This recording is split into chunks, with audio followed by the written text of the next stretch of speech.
Hello, hello. Yep, still good here. All right, it says we're live, so let's see if it's telling the truth. Yes, it is. Wow, okay. If I go in there, I should be able to see that. And if I go in there, I should be able to... And I'll mute that. All right, let me change that to live chat. Good evening, everybody. We're very late. 47 minutes late. You will find out why in just a minute. Once I get a few more windows back open again. Once he touches one more thing, you're going to hear a clunk, a thump, and then me go, fuck, not again. Oh, I did consider giving up and going to bed, but we won't do that. Let's make sure the phone is muted. It is. Good evening, everybody. I don't know if there's anybody there. We were supposed to be on at 7. It's now not 7, so we'll see if anyone shows up. I don't think there's anyone there at the moment. If anyone was, they've probably gone. I wouldn't blame them. I know. It took us. I wouldn't wait 48 minutes now for this either. So... it's live news, finally, and you have myself and Scott. Sparkle said he may drop in. We shall see. Let me move that out of the way. So you've got the two of us, and we shall do what we've been up to in this last month. Let me close that. It's in my line of sight. Okay, so... what an adventure I've been on this month, and still continuing this evening. Let me just unplug that and throw it on the floor. So, last month, I kept getting on these studio computers. So I've got the main computer that I use. It's my daily driver. It's got 2 screens on it. That's on, I think, Windows 10.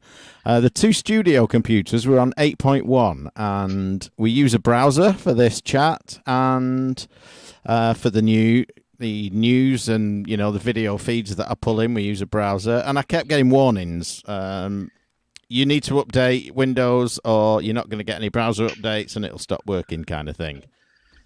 So... the last thing I want to do is put Windows 10 or 11 on these studio computers, so I thought, I know, I'll put Linux on them. That'll go well. It didn't. Normally a prudent move. One of them, the one that's doing this call, is on Linux. It wasn't about 10 minutes ago when I swapped the hard drive back and then figured out what was wrong and then swapped it back again. So this one is on Linux. I tried Ubuntu, Xubuntu, which is my go-to version of Linux. That didn't work at all well, which is surprising because all it needs is a web browser and OBS. But I've come to the conclusion that audio drivers for Linux suck major balls. They're just awful. Like, it's the same computer. All right, it was using onboard sound, but the same computer with Windows 8.1, no background noise at all. Put Linux on it.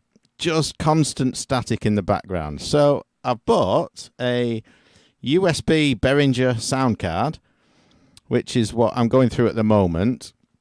And that's kind of got rid of the background noise, but just lots of shit just didn't work. Like, all I need is a browser. Every time I open Chromium, it asks me for a password. And I'm like, fuck off. Just leave me alone. Just random shit that you thought would work didn't work. But anyway... I got it up and running to a state I was happy with, and then I thought, I'll try it for a couple of months and then see, the other machine, studio machine, does the recording and the broadcasting of the live stream. I thought, I've got a couple of days, I'll give it a go. I'll try and get Linux on that. So I got all that set up, mimicking most of what I'd done previously, and then got to setting up OBS and pulling all the video feeds in, etc. And there's no browser plugin for OBS on Linux, so I can't pull in. I'm using it right now.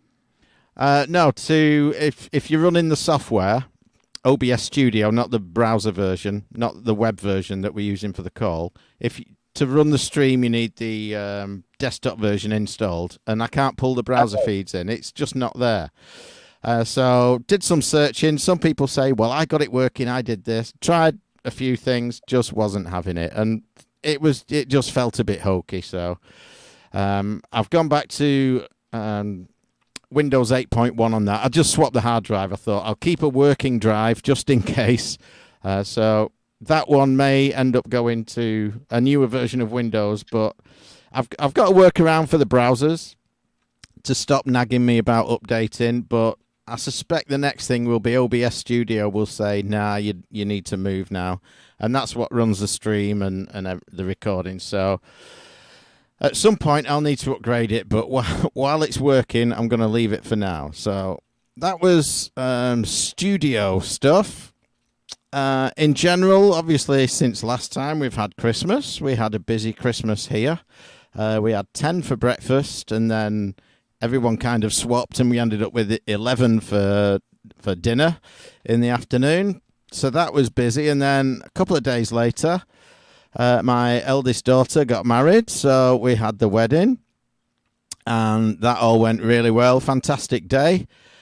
And then New Year, we just kind of had enough and thought, should we go to a party or do something? And we decided, no, we're going to sit here, we're going to watch some movies, have a few drinks, and do fuck all, which is pretty much exactly what we did. And then the weekend after, I think it was the Thursday the 5th, I took a couple of days off work, and we went down to Ady's place. We did a live stream from his studio on the Friday night. On the Friday also, we went to Bletchley Park, which is a place I've said I'll go to for a long time. Just never got round to it, so we went down there. That was good. Really enjoyed it. But Ady has been several times over several years, and it's kind of gone from a bit rough around the edges museum. You know, you can go in all these rooms and look at some random things. It kind of feels a bit sterile now, like everything's in glass cases for, obvious reasons, but it's just everything's all a bit serious. They knew you were coming. Yeah. And the Colossus computer. So there was kind of two museums together on the same site, and you could walk from one to the other. But now they've put a big fence up between them and stop you doing that. So if you want to see, Colossus or the big bomb or whatever, you got to go to a different museum and pay again to get in. So we didn't do that, but it was good. It's great just walking around there and obviously looking at all the history, etc. And I sent Scott a picture of some old aircraft, which was from another museum not too far from Ady's. Called Shuttleworth. It's a big stately home, and the Shuttleworth family have been around for centuries. They had just a massive collection of cars and aircraft, and they have quite a few events on there down, throughout the year. So we'll probably go down again later in the year, probably during the summer, go to one of the events, and, they fly the vintage aircraft and have, usual stuff, stalls to buy things, and you go and look at the cars and all of that. So we'll probably visit there again at some point later in the year. The Northwest Computer Museum, you've heard me talk about a few times. It's about 10 minutes from me, something like that. I was there again at the weekend, just getting ready. They're having a soft opening on this coming Saturday, the 28th. So they've just put up for sale 60 tickets just to get some people in, kind of see how everything works, what people want. Do you want a guided tour? Do you want to just mooch around yourself? How does it work with 60 people in all at once? That kind of thing. Just kind of a dry run for a full opening very soon. So that's happening this Saturday. And it's looking great. It's changed a hell of a lot in the last few months. It changes every time you go, pretty much. But looking forward to Saturday, going down there. And it's going to be a great place to hang out. They've got a cafe in there, hot and cold drinks. They've got, a bit of a library going on. You can just go in there, sit, read some magazines, look at some books, just chat to people. Or you can go and tinker with computers. Arcade Club are providing 5 arcade machines. So they've got a little room off to one side, which will be the arcade. And they've got a classroom currently full of BBC micros. So there's going to be a lot going on down there. So looking forward to that getting up and running. And then Ady and a few others can make a road trip up here, and we'll make a weekend of it. So, movies, I had to think today. I've watched a few, but none that really stood out. TV, the same. But games-wise, not been playing a whole lot. Like I said, I've been fucking around in the studio, been having a clear out in here in general. Just got rid of a few old machines that were... I was keeping them thinking, I might use that for that one day, and just thought, no, I'm filling my space up with crap. I need some new crap, so I've got rid of some stuff, and I picked up, let me change the camera, if Linux will let me, and it should do. No reason why it shouldn't. There you go. I picked up one of these bad boys. That is a Sinden light gun, for those that didn't know. So there is a Raspberry Pi image you can download. You have to provide your own ROMs and images, and you can make your own game lists, files, XML files, etc. So I've been using that. That's pretty much been plug and play, apart from a few little tweaks. And behind the green screen is a PC, which I will do a fuller build on. It just gives you, a few newer games that the Pi won't run, and just makes everything a little bit faster. But I have to say, it's been great. It took a little while to arrive, and I ordered it 18th of December, so I expected a delay over Christmas and New Year and all of that. But it got to last week, and I thought, maybe it should be here by now. So I emailed them and said, here's my order number. Haven't seen that, any... information or tracking or anything yet. Have you got an ETA? I wasn't bitching at them, just saying, have you got an ETA kind of thing. And whether this was genuine or not, they emailed me back and said, we've just finished the latest batch. We're going to ship it today. I thought, okay. So benefit of the doubt, maybe. Maybe they had just finished the latest batch, and it arrived a couple of days later. So definitely recommend it. Been playing a ton of Mad Dog McCree, been playing... Aliens 3 in the arcade, some Crime Patrol, what else? There's one light gun game on the 2600 called Sentinel. I thought there'd be more on the 2600, but no, there was only one official release. There's another prototype, what's Shooting Gallery, I think it's called, something like that. But I've been playing just a few random games off the various systems, but definitely recommend the Sinden light gun. That one will come up in news a bit later, so we'll talk about that one then. And I've been playing around with the Pico 8. So if you don't know what Pico 8 is, it's a virtual retro console. So you run it in software, and you can write games, and you can play games, and you can download games that people have written, and you can then go into their code and see how they've done what they've done, and add that to your own games, etc. There's a huge community around it, and you can just go on their website and look at the games people have done, and you can play them in the browser.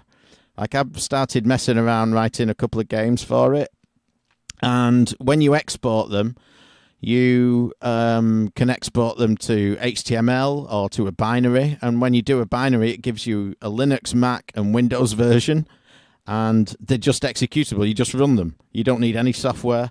And the browser one just gives you an HTML file and a little JavaScript. You just run it. It launches your browser, and you're playing a game right in your browser. It's a great way to distribute games. And the games you download off the website, they're PNG files, which, as you know, are image files, and they look like a cartridge would. They're a tiny little image of a cartridge with a label on and the name on. And the game code is hidden within that PNG file. It's just really clever the way they do it. So I've been playing around with that, tinkering. You write the games in Lua, and they have sprite editors and things like that. Nothing too fantastic, the sprites are like 8 by 8, so, and you can draw them with a mouse, click a color, click that pixel, etc. You don't have to code, down to that level. But there's a few great games out there. You just look at what people have done with this thing. It's amazing. And I can recommend one I've been playing called Lemtris. So it's kind of a cross between Lemmings and Tetris. So you end up with one lemming, on the levels I've seen so far anyway, on what looks like, a normal Lemmings level, a single screen level.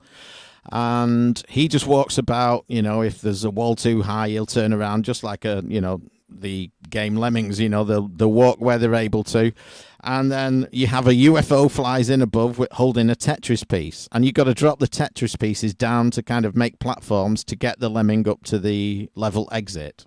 And then when you do that, screen scrolls to the side, you're on the next level, and rinse and repeat. It's just a really interesting idea and a really interesting game. So that has been just about my month, I think. That's quite a month. Yeah.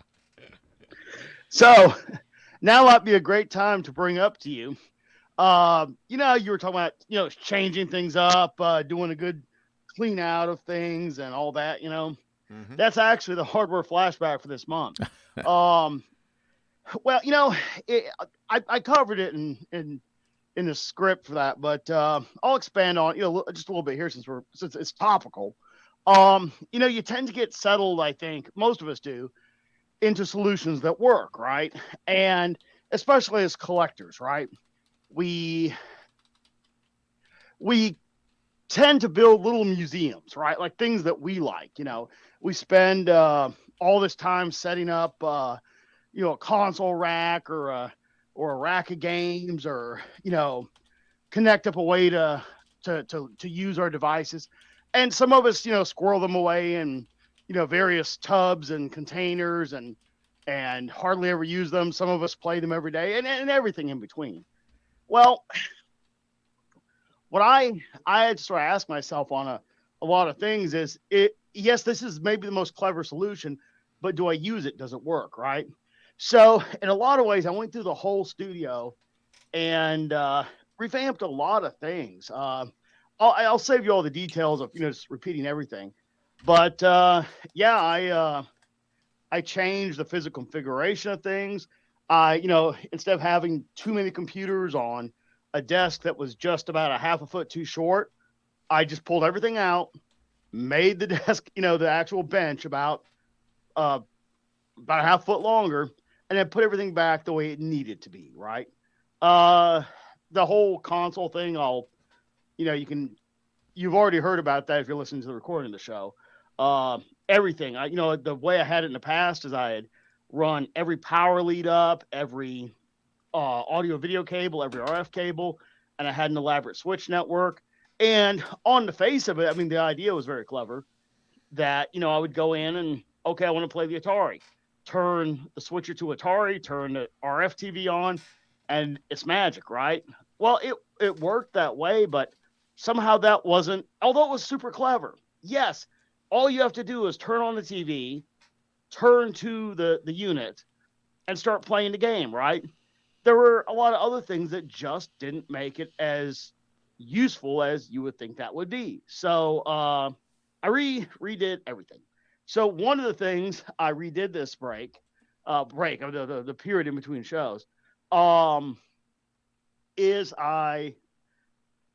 this was last over the Christmas holidays, let's say, is I had used Ubuntu for about a decade. And there's a lot of things that had just kind of stopped working. Whenever you run Linux and I transitioned over to Linux in 96. I remember I got the book, about a 4-inch thick book that came with the Slackware, I believe it was, CD. And I remember, shutting down OS2 Warp on my main machine, putting in the Linux CD, getting up, through the point. And that was back when you had to compile the kernel.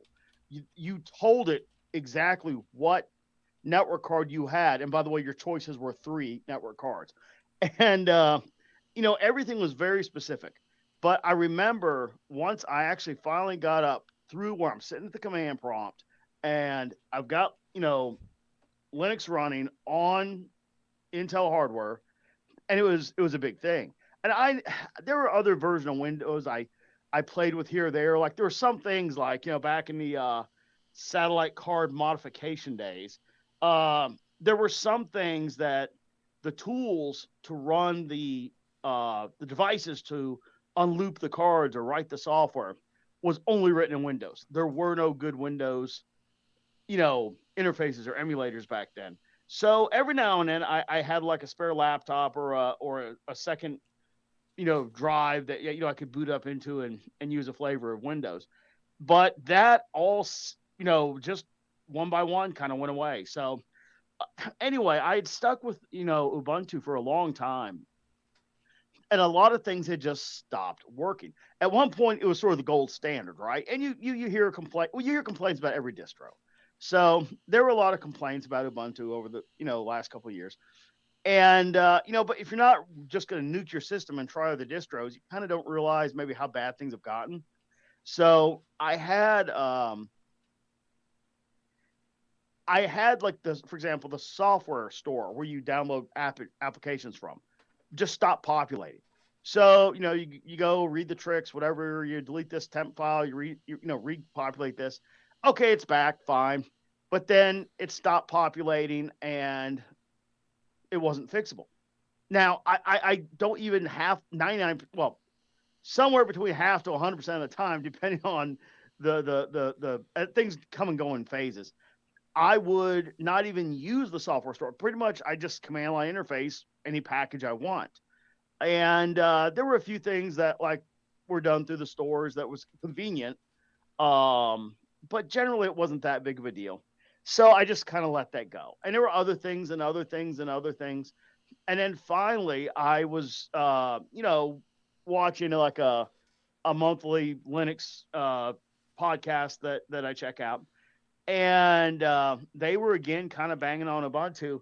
And one of the guys that made the comment, he goes, dude, about a year ago, I finally said the hell with it. I went over to Fedora, and I didn't realize how much was broken in Ubuntu. And he was actually pretty gracious about it. He said, look, Ubuntu has given me so much. It's been such a great OS by volunteers. I hate to say things bad about it, but, this is the reality. And you know what? He was right. Um, I I looked at a lot of different distros, including ones I'd used in the past, and I said, you know what? Let's shoot for Fedora. So I did the whole Fedora install, and you know what? There was so much stuff that maybe I didn't realize that had stopped working or wasn't working right. That Ubuntu, I think, has just fallen into a state of decline, and I hate to say that, and I don't mean to insult the volunteers that have done so much for me personally. It's not about that. But you know what? It's just not what it used to be. It's really not. So, Mike, I mean, we were talking about your frustrations with Ubuntu. Maybe try Fedora. I'm running Fedora, and it's now about 6 weeks into it, and I couldn't be happier, man. Just stuff works. Hmm. There were couple of foibles, like my minimize and maximize buttons just disappeared, and why is that? Well, it's because, and here's the problem. There's one thing I despise about developers, and system configuration managers, is when they think they've got an idea that's so clever, like say on Android, we have the 3 button navigation versus gesture, that they want to force you into this new thing because it's so clever that they actually shut off the old thing. It's like, no, dude, let the user decide what's clever and what isn't, right? And Ubuntu, I think, had gotten into a lot of forced cleverness. So, when I go over to Fedora, there were things that were just the case, right? Like, like I said, the minimize, maximize buttons were missing. Well, I had to go install a widget to get the configurable tabs back so I could go in there and turn those back on. Who the hell doesn't want minimize, maximize buttons on their windows? You know, like for example, their sort of the launch bar, where you can anchor your frequent apps at and all that. It it didn't really it would just disappear. And they thought, oh, that's more clever. I'm like, no, what if I want that? What if I want it always on top? Because what if I use that frequently for various things? And once I got past their cleverness, it's so reliable. Even little things that I didn't know were not great, like the ability to reliably stay connected to network attached storage without little foibles and oddities. In fact, the only oddity I've seen is just now when Mike and I were doing this. setup and everything was going wrong for both of us, I did notice that I run a 40 gigabit network, and some things are gigabit like TVs and all. Some things are 2.5 gigabit. Some things are 10 gigabit. I like two of my NASs are 10 gigabit, and then my main PC and my main NASs and a few other things are 40 gigabit, right? And for some reason, it's bouncing between 40 and 10, so I just locked it to 10. I think I actually just have a simple cable issue that one of the ends got bent over or something. So I'll go sort that.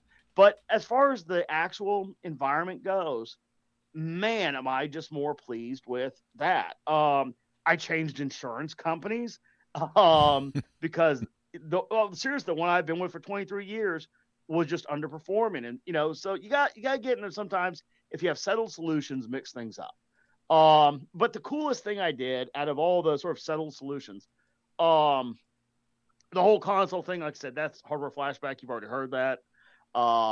And Mike, I mean, go back, you and Sparkle and David, listen to the, the hardware flashback when the show's put together, and maybe it applies to you guys too in terms of just your collection management of how many things you just getting settled into. Okay, this is kind of how I wanted it, and then you just tear it all apart, mix it up, and you realize how much better it could be. But the big thing I did is I'm not a Apple fan. I'm not a Droid fan. I need a phone, and I don't pick parties. I'm not like, Ford or Chevy. I'm Ford and Chevy. I'm not import or domestic. I like some imports. I like some domestics. So I tend not to be sort of, team affiliation when it comes to things. But the way I'd always sort of phrased it is Droid tends to do more than Apple does. But what Apple does, it tends to do right every time.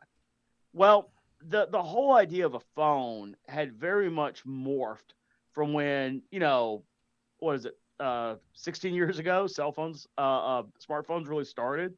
And I had dabbled. Like, I actually had a Palm Pilot that had a phone in it, and they used what was called web clippings. So it was like a very condensed, miniaturized web page. And that was literally like 23 years ago. So I've been kind of ahead of the curve on that. But I had gone over to Apple, I think mainly, and settled on that.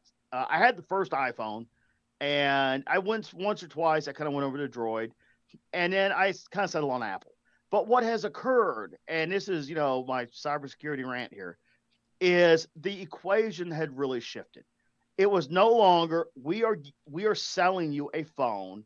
You give us money, we give you a physical item, and it's yours, and go have a good day with it, right? The equation has very much changed. And it's what we're giving you for a fee is a device that we reserve the right to traipse into at any time, modify terms and conditions, modify software functionality, change security settings.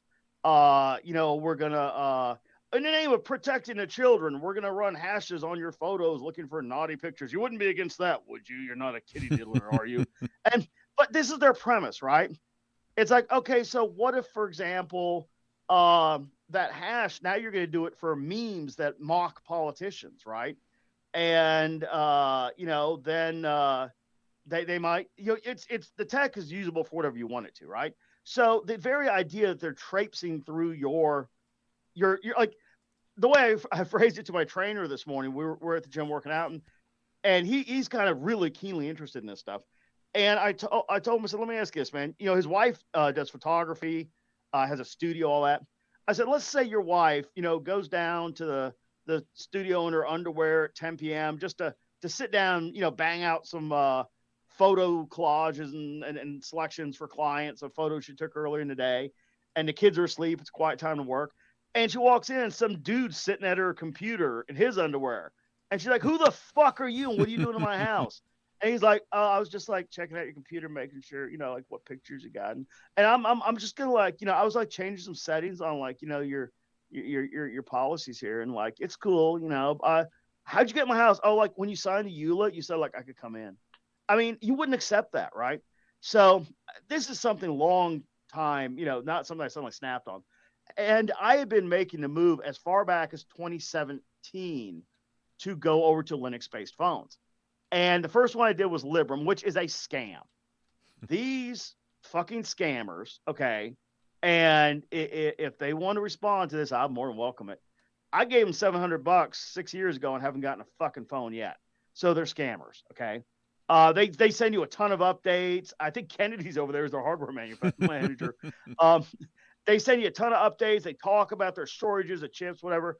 Dude, 6 years. I'm sorry. I got like 12 other phones in that time. I've done various. I've got literally the Librem, the Pine phone, the 64 and the Pro, and Ubuntu Touch. Right. And dude, I'm a huge fan of Linux, but each one of them has their own little foibles. Right. Like one Linux phone, the Ubuntu Touch software is done. It's wonderful, but it doesn't interface with VoLTE, which is basically VoIP for cell phones. So you can't actually use it as a phone. Other than that, it's great. The other phones, you can make phone calls and all, but the software is so in its infancy. And the big difference is the Ubuntu Touch is running on existing hardware, but then you got to reverse engineer it, right? And then the the others are running on freshly developed hardware for the express purpose of running Linux. Okay, great. The problem is now you got to catch up with 10, 15 years of power management, user experience management. So, when you have a 3 hour battery life because the CPU is running wide open, that just doesn't work. I mean, and it's not usable as a daily driver. It will be one day, I'm sure of it, and I'll be there, and I'm going to keep playing with Linux phones. But if you want to get out of the Apple Droid world and do your own thing, where do you go, right? So there's two different phones I've been playing around with, which basically run a open source implementation of Droid. They run, in some cases, the apps can run in a sandbox.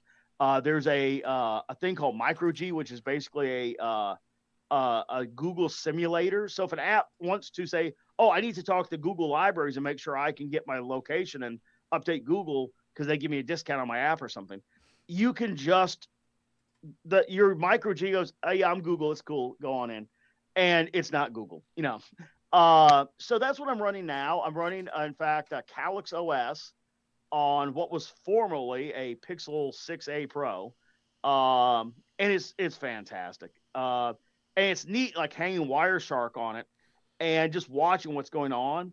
It's not talking to anybody. It's not sending a packet every 64 seconds with your phone's fingerprint, your browser tabs, your memory usage, your location, second factor notifications, what devices you're co-located with, and then tries to do secondary device identification. It's not doing any of those things. It's just my phone. If I make a phone call, it sets up a modem connection over the VoIP, and I talk to the person on the other end. And it doesn't tell anybody in the world that I called somebody. It just does its job. And I've been so pleased with that. I recommend to everybody, check out Calyx OS, Calyxos. Super clean implementation. I think for the foreseeable future, the what's called a de-Googled Droid is going to be, I think, the way to go. But what's neat is Apple, they incrementally lock things down, they turn things off, like little stuff. Like you used to be able to buy a dongle that held an SD card, so you could plug it in, drag your photo folder to it, and then just pull the SD card, and you could clean out storage. Oh, the next firmware disabled that. You don't need to do that. We don't want you doing that, right? And you just say, well, the fuck are you? Their jobs. I didn't ask you for your opinion, right? I want this card to work with this thing. And man, I'm telling you now, I got my my phone sitting here. It's hooked up. It's wirelessly charging, connected to my main workstation. My phone's displayed on my desktop as a window. I can drag and drop things from it. It's just like it's another computer on my network, right? I can make a call, send texts from my keyboard on my main thing. It's wholly integrated. It can get to my NASs. Everything just works. And at no point does it see the need to, save every say for example, let's say I use text to speech on Apple or Droid. it saves every one of those to a permanent database and just keeps. You can literally play back your entire digital life, and that's not what I agreed to. I mean, it is if I clicked yes on the EULA, but that's not what I meant. What I meant was I want to buy a phone.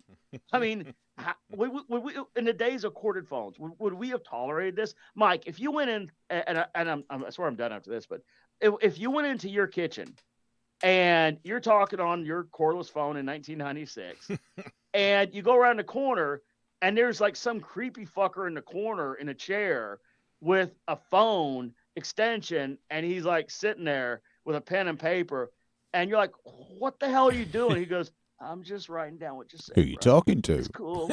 Yeah. You wouldn't know.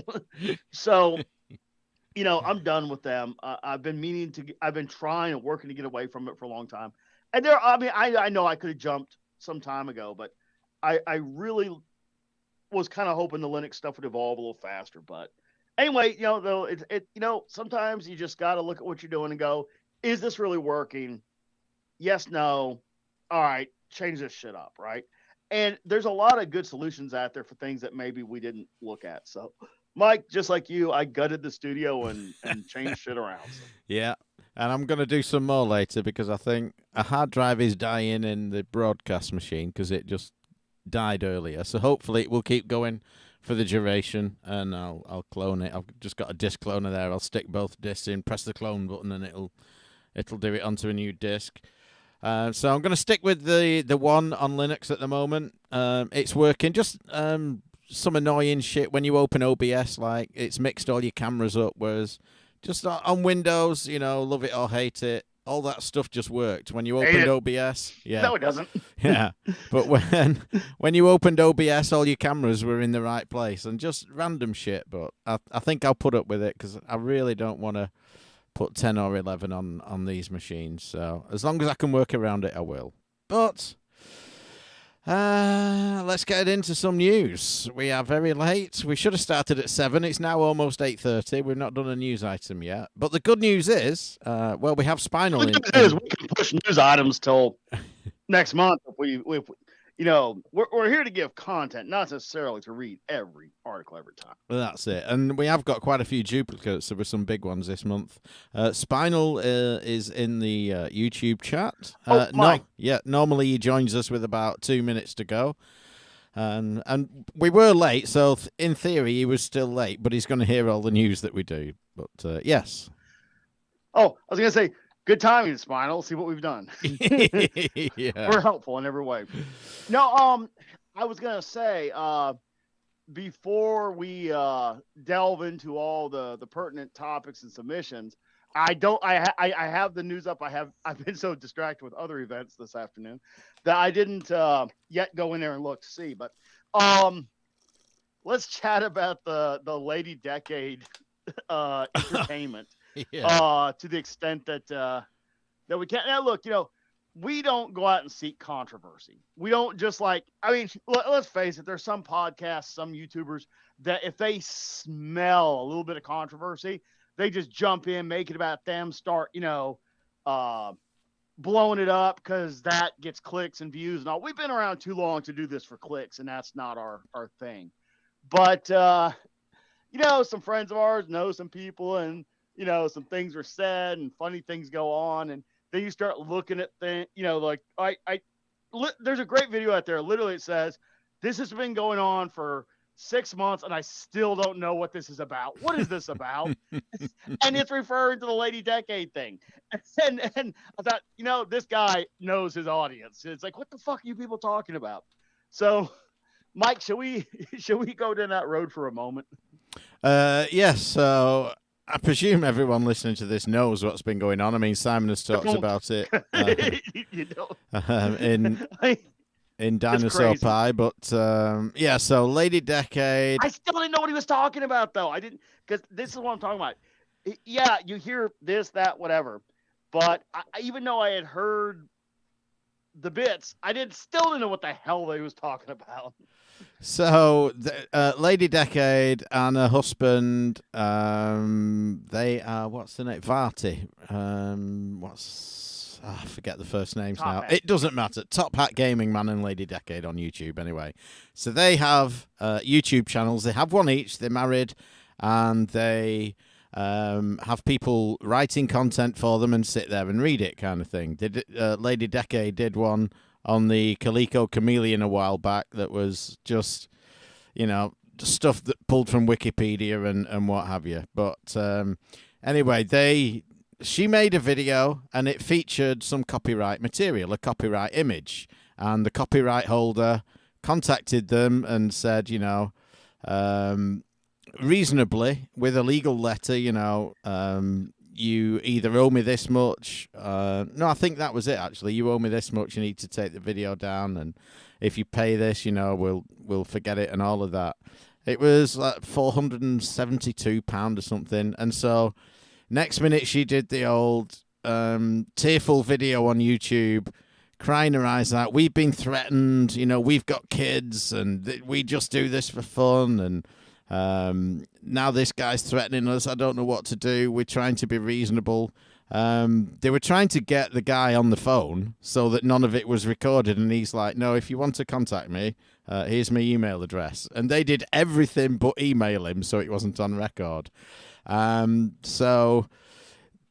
Next thing, this tearful video, it's probably taken down now, but it's been reposted under various accounts. And fans of theirs donated like thousands to help them out. One guy paid off the full amount of the amount asked for, plus all the others. The Patreons went up, and then it turned out that they'd planned the whole thing. Somebody got a hold of the letter and released the letter, and it wasn't at all threatening. It was actually quite polite and laid out the terms, contact me by email, pay me this much, or, demonetize the video or whatever.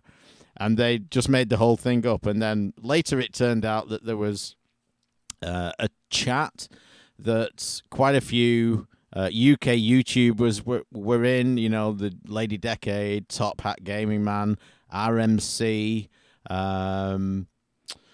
Slopes, Game Room, Kim Justice. All these people were in and saying, don't do this, this is just stupid. Just don't even think about it. It'll backfire on you. And then they all kind of distanced themselves from them, but then later worked with them on certain videos. And so it was just a whole big thing. And Simon talked about it, and a guy who Simon interviewed on our show a few months ago, George Cropper, was doing videos on it, quite a few.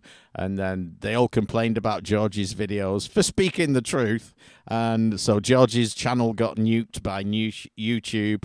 And so it just became a whole thing, and Simon was calling them out, and then they were bitching and moaning. So it's just been a whole, like we've talked about before, the retro community in this country just wants to kill each other. And it was just another example of that. I got so here's what I still don't get. All right. Mm-hmm. And this is as much for my curiosity as I'm not trying to lead the witness to have an interesting conversation. I still don't get this whole original. I mean, hold on. Where the hell do you get $448 for a fucking photograph? What the photograph is going on here? I don't think it was a photograph. I think it was a painting. It was a piece of artwork that he'd painted, owned the copyright to, and I don't know. To be honest, I didn't go into that finer detail because the story just got the original, very ridiculous very quickly. But the it was ridiculosity of the story is the point that I don't understand the original air quotes here offense. Like, let's say, for example, okay, I've bought various artwork from various exhibitors at expos in the US and the UK and Germany. So let's say I get back from expo and I unroll this poster I got of the one I got of that. I bought one of a Bristol. The fighter that preceded the Spitfire as the UK's primary fighter. Which one is that? Sorry, I was typing. What the what that preceded the what? the fighter that preceded the Spitfire as the Hawker Hurricane. Yeah. It was sort of like the UK version of the P-40 Warhawk prior to us coming out with the Mustang and superseding that. So the Hawker Hurricane, hell of a plane, right? But dated compared, the Spitfire was the hot rod compared to that. It was next gen, different kind of missions. I know, blah, blah, blah. So anyway, I bought like a gorgeous painting. It was a print of a painting that the artist did because he also does gaming stuff. And let's say I unrolled that and, did a snap of it and said, hey, check out what I got from this guy. And somebody hit me up and said, oh, we want $480. I'd be like, in the most cordial of ways, let me explain how you can go fuck yourself. I mean, I don't know.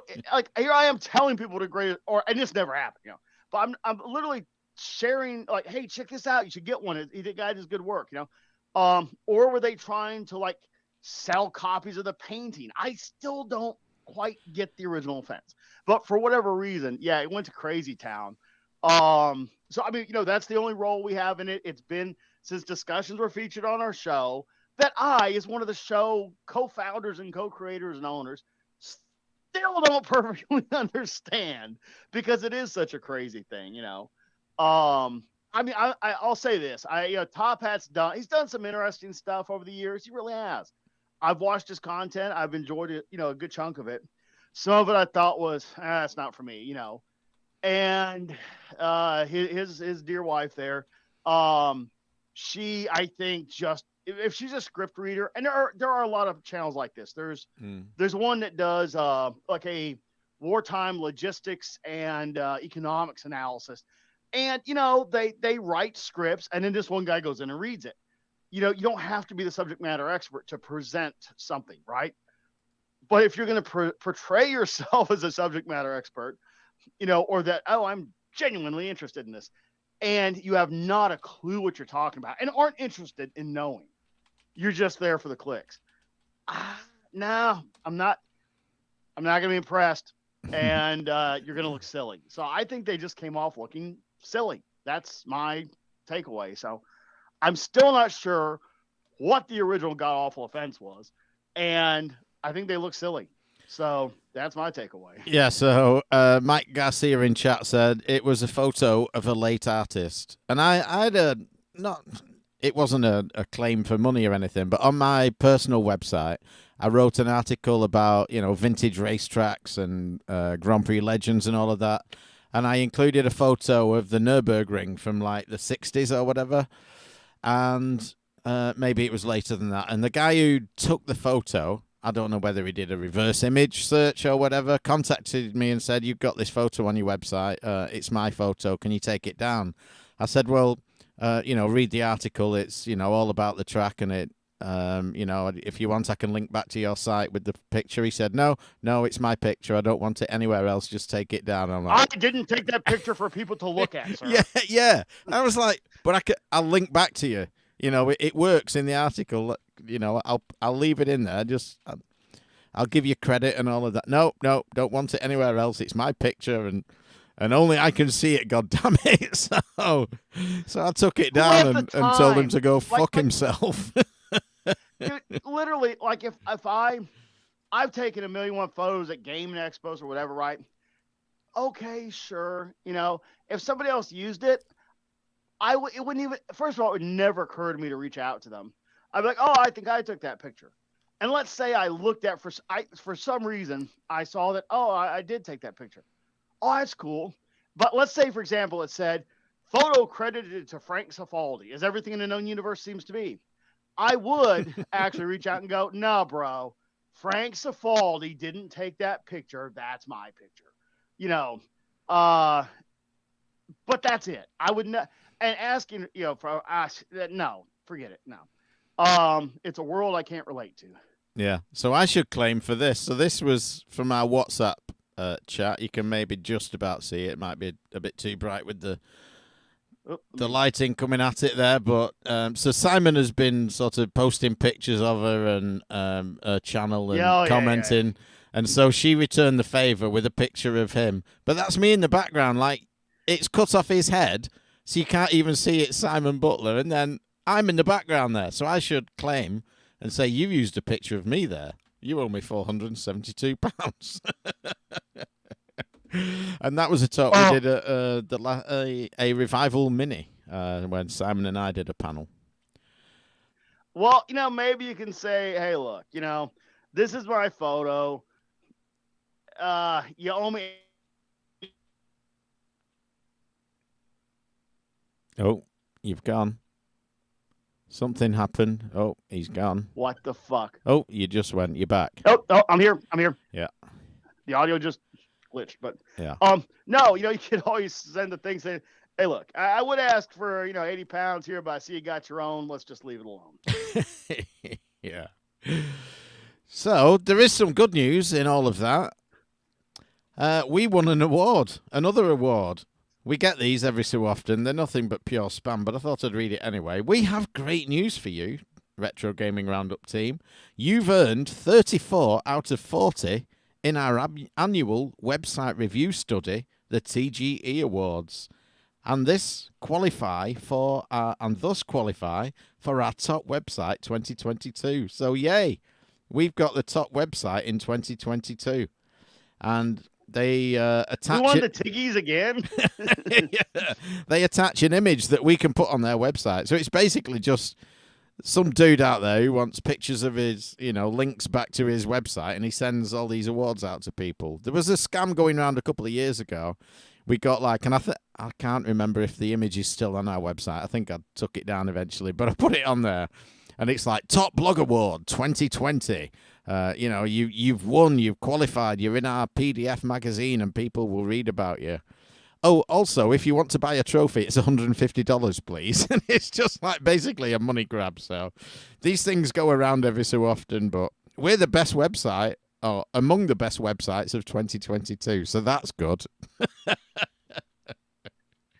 I can't argue. No. As AD would say, it's written in my lackluster PHP. And I've got your award, son. So let's get into some news items then. Finally, Gareth Hamer sent in Modders Remaster Dark Forces. And that was an FPS that I... Oh, come on, agree, yeah. It's my dirty browser, just let me in.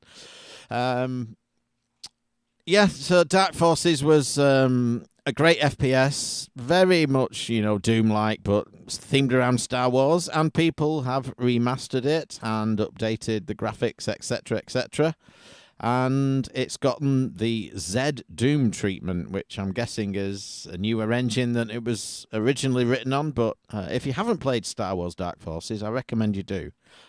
It's a good game. For a Star Wars game, anyway. It's a good game.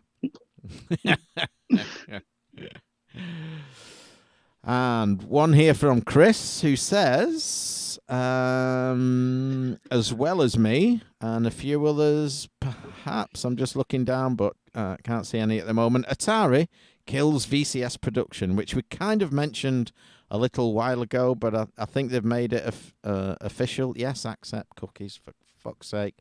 They pulled the plug on the VCS console manufacturing, which I think is a big mistake. I think they should continue to make the shells and sell them as empty shells. They don't even have to put the stand-ups for the pie to go in. People will make their own. Yeah. just sell the shells, and you could still make money off it. Anyway. Yeah, they put a lot of effort into making the molds and putting that all together.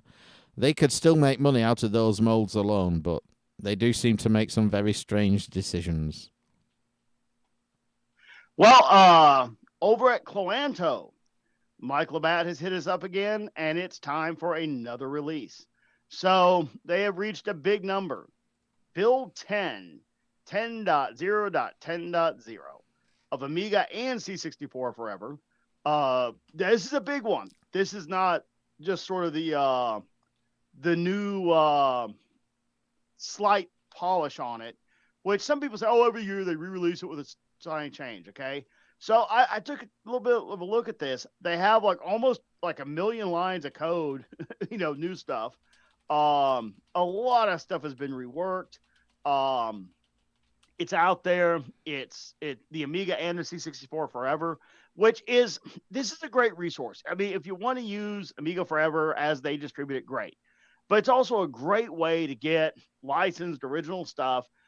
Some like for example, my MCC 216 I bought like in 2010 or so at or maybe it was 2009. I don't remember. It was at US 10, Gaming Expo. I think. Yeah. So it uses Commodore 64 forever, Amiga forever. I'm still getting new updates for that thing years later, right? So anyway, check out Colanto. They have a new release that a lot of work has been put into. So go grab one. Tell them Yeah, we sent you. yeah. And it is definitely worth the purchase. I've run that on machines for a long time. My go-to thing at the moment is the Pi 400, which is sitting in front of me and connects to one of these monitors when I boot it, and I run Pi on there, so that's how I do Amiga these days. But if I want like the C64 OS, although I've got one on the shelf over there, it's just easier to run C64 forever, and it is a great package. It just works. It's great. So, one here we got one from David Gyrick, Jeff Minter's new game. We covered that last month. It was the arcade game Aka R. So, thank you for sending it anyway. Doesn't matter that we covered it last month or that anyone else sent it. Send it anyway, and we'll repeat it.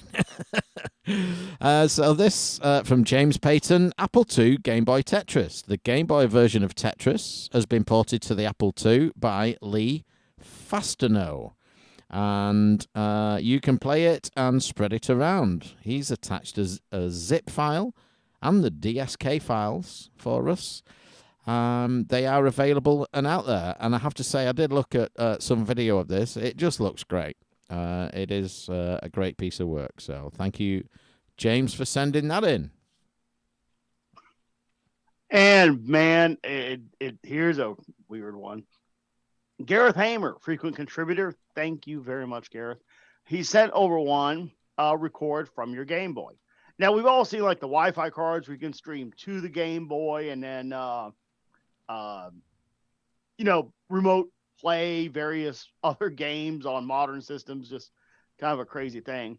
Well, here you go. Homemade capture card lets you record and stream directly from Nintendo's original Game Boy. No modifications to the Game Boy are required. So you got a little PCB that goes into the cartridge slot, a little USB for power, and then the cartridge goes on top of that. So, for example, the USB goes over to a PC interface, and your Game Boy just works, right? But meanwhile, it's intercepting the the data stream between the cartridge and the Game Boy, and then up there on the screen is in fact the image of what's playing on your Game Boy. This is kind of interesting. It's called Game Boy Interceptor, right? At the very least, go check out the video. And what I love about the guy is he draws a amazing like pen and napkin drawing of how the entire thing works, right? All right, so it looks at clock, address, data. It goes through the GPIO links and gets written into by the CPU into RAM. Then it gets read from the RAM and presented as a bitmap image and ported out the USB. And he's literally got like this CPU with an easel drawing images after it's getting data shoved into it. And then it's, man, I tell you, what a great way to explain what the hell your idea is doing. So check it out. It'll be in the show links as always. Very entertaining. So this one, I'm going to move the microphone slightly so I can read it. I wasn't sure if this was a bit of spam when it first came in, but we've all seen these AI sort of image generators. You put in a bit like what was that guy who called Jim'll Paint It? Yeah, they'll have like I saw one where it's like space trucking.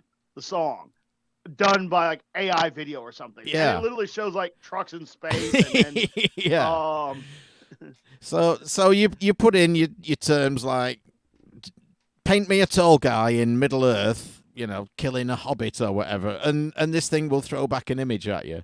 And so apparently some comic book writers or illustrators have been using AI to generate images, and that comic book fan base are not happy about it. And according to this article, at AI, where is it at?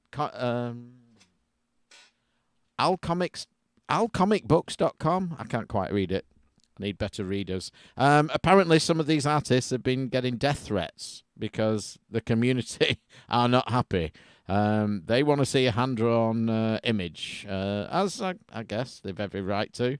So, how true it is, I don't know. It just felt a bit spammy when it came in, and I got it like 4 times. And, the sender address wasn't that clear on some of them, so I thought, take that with a pinch of salt. But maybe there's some truth in it, and the comic book community is probably not one to be messed with. So, I yeah, don't know, man. I was just thinking, if there's any community you want to have after you, all right, the Mexican cartels, that's probably a bad yeah, one. the Jews. For record, that was Mike Kennedy that said that, not me.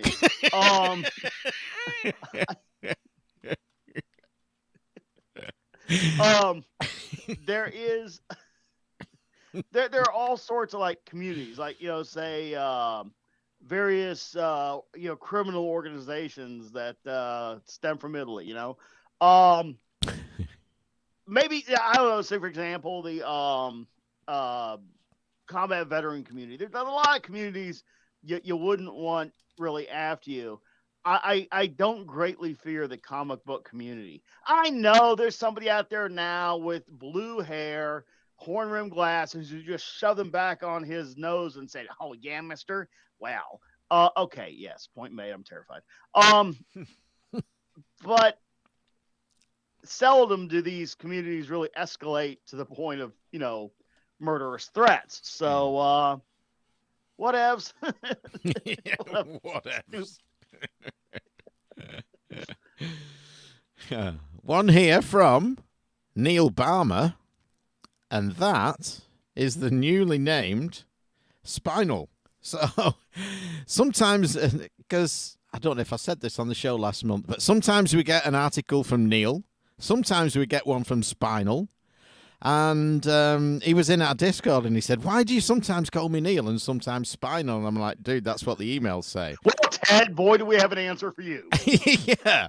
And so, he finally worked out that when he sends it from one device, he's sent to, send from name is Neil and the other Spinal. So he's renamed himself. He said he got a new name for Christmas. And it's Neil Barmer, and I can read that out because it's in the YouTube chat there. I'm not revealing anything there. Whether that's his real name or not, I don't know, and I don't really care. Spinal's a cool dude. Show a painting of him. Yeah, I'm going to show a picture of him right now and monetize this video. This is Pico Minor, and it's, as the name might suggest, Manic Miner, done on the Pico 8, and it is one of many, many great conversions for the Pico 8. I know he's in chat there. I don't know if he was here when I was talking about the Pico 8 earlier. I can't remember. But I've been playing about with it this last month or so, last few weeks, and I'm really enjoying it. There are some great games on there. And some of them, it's not just all free. A lot of them are shared, and you can download and read the code and all of that. But some people do sell their work on itch.io. So, you can perhaps make a small living, or maybe not a living, maybe some pocket money to, cover your window cleaning bills or whatever. But it's a great system. Go and have a play with it. And play Pico Minor. Got one here just above it. Oh yeah, Christopher Verlay. Verlay. He also submitted the Game Boy Interceptor. Want to give him a thanks for that. We already covered it, obviously, but also from him. And here's one that I wish Random was here for because this is a very random submission. Everyone in Castlevania, but with sexy time. There is now Midnight Succubus, which, wow, it looks a whole lot like Castlevania. Funny enough, I did just have my Nintendo fired up the other day, and I was playing a little Castlevania. Now, this looks a little obvious, a modern interpretation of. It looks almost a little more Super Nintendo than it does Nintendo in terms of, color palette, resolution. But yeah, I mean, something amazing is coming from behind.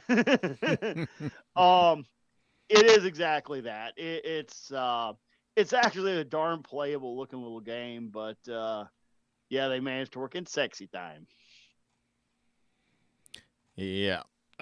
Could have been a George Lutz one, that, but no, it was a random one. And random is off. AI Comic Books has sent another one about media-incited violence for AI artists.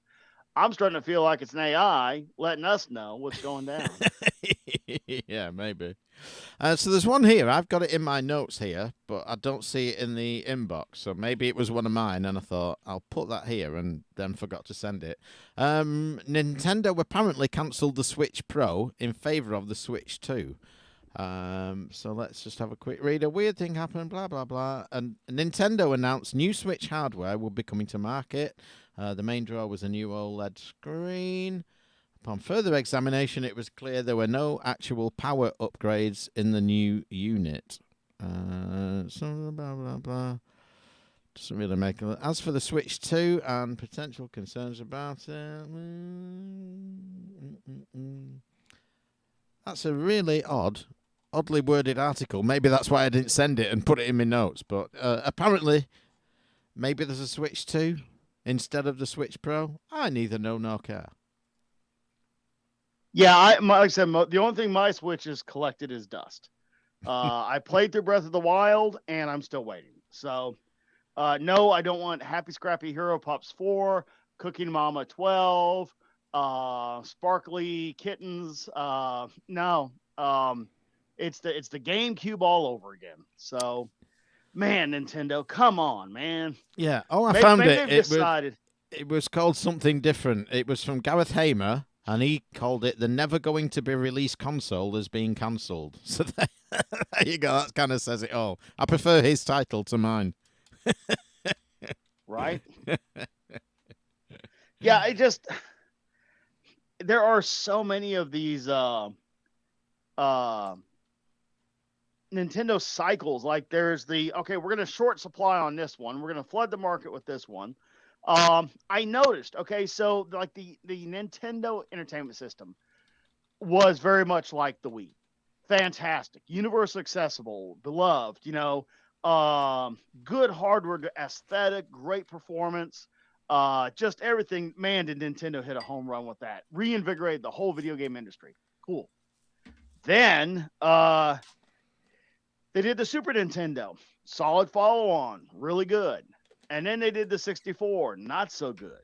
And then they did the GameCube. Who is this for? 6-year-olds? Why are there no games for adults? And it just, they wobble around. Then, we're going to do the Wii. Boom, right back to the Nintendo Entertainment System level of success. Fantastic system, right? All right, we're going to do the Wii U. Really? Okay, well, that didn't work. All right, now we're going to make the Switch. Great. Here's the initial library. Well, it looks pretty good. And the rest of it is all 6-year-old games, and there's nothing for you. I don't know, man. Nintendo is, I mean, you want to be a fan, but man, are they schizophrenic at times. Yeah, and it's almost like, I mean, they make good stuff, don't get me wrong. I love a lot of their games, but it's like, I think they maybe looked out a bit with the Wii because it was kind of the NES generation that, played the NES when and this is, mostly our age group. We played the NES as kids, then we had kids, we had families, we paid mortgages and all of that. And then we're looking for something and along comes the Wii. And it's kind of a reinvention of stuff, but there's a lot of the old, sort of tropes and IPs and games on there. And I think it just looked out that it kind of came around at the right time, and it just went stellar. And it was a fantastic system, but I think they've just been kind of struggling a bit since then. Well, not struggling. I mean, the Switch is a massive seller. Struggling is probably the wrong term, but they're not appealing to me at the moment. Is something I care about. Yeah, I don't need to own a Switch. Now, funny thing, the American FTC, the Federal Trade Commission, which I'm not really so sure what business they have on any of this, they've created a new high performance console market definition that does not include the $62 billion Nintendo Switch platform. So basically, they removed Nintendo from the ranking of these high. It's basically the big monopolies consoles. Yeah, which I mean, how's it a monopoly if you have like three major competitors that are literally duking it out over the market? So I don't get it. I don't care. At no point did I ask the federal government of any nation to interject their opinion into video games. So pass. Yeah. Keeping it Nintendo, Peter Gibbs sent us this, and it is a survey of Japanese top picks for a gaming anime series that doesn't include Mario or Zelda. And there is a top 10 list here. I will quickly read down them. I don't know a lot of them. Buddy Mission Bond, Jack, Gene, Minecraft, Kingdom Hearts, Animal Crossing, Fire Emblem Three Houses, Undertale, The Legend of Zelda Breath of the Wild, I guess it does include Zelda then, Xenoblade, and Splatoon was number 1. Can you imagine watching a show about Animal Crossing? I'm not too sure I'd tune into that, but great game. Not sure I want to watch it on the TV. But something you should watch on the TV, or at least on the internet, is a video by the British IBM, and it's the making of Friday Night at the Twitch Bar. And if you don't know, or didn't know, Friday Night at the Twitch Bar is their latest album. And so over lockdown, AD... For Expedia members, travel doesn't end at booking. Apparently, it's playing me an ad. So during lockdown, AD obviously wasn't able to get out and play gigs, and so he started off just tooling around in his studio kind of thing. Well, in his work, his home office, just playing a few acoustic songs on the internet, and it kind of grew into a weekly thing where he'd do like an hour-long set, just playing songs, British IBM songs, and people tuned in, and there was quite a community of us. You know, I used to tune in most weeks, not every week, but most weeks, and we all kind of got to know each other, and you know, like our show has its tropes, you know, like Stetson and that kind of thing. There was lots of things came out of that, and just random stuff that nerds talk about in chat rooms, and so it kind of grew into an album called Friday Night at the Twitch Bar. And this is a making of video where he goes into all the little tropes that came along, and it shows them working in the studio and what have you, and how the album came about. So I can recommend the video. Even though AD's in quite a lot of it, it is still worth watching if you can get past that. But yeah, definitely recommend watching the video and buying the album. Go to thebritishibm.com. Well, you might even see a picture of me, if you're lucky. Oh, that Shady 80. Yeah. I actually had that one pulled up. I was going to look at that one here. Ken Block passing away. Yeah, I saw that all over the place. I mean, I'm a giant motorsports fan.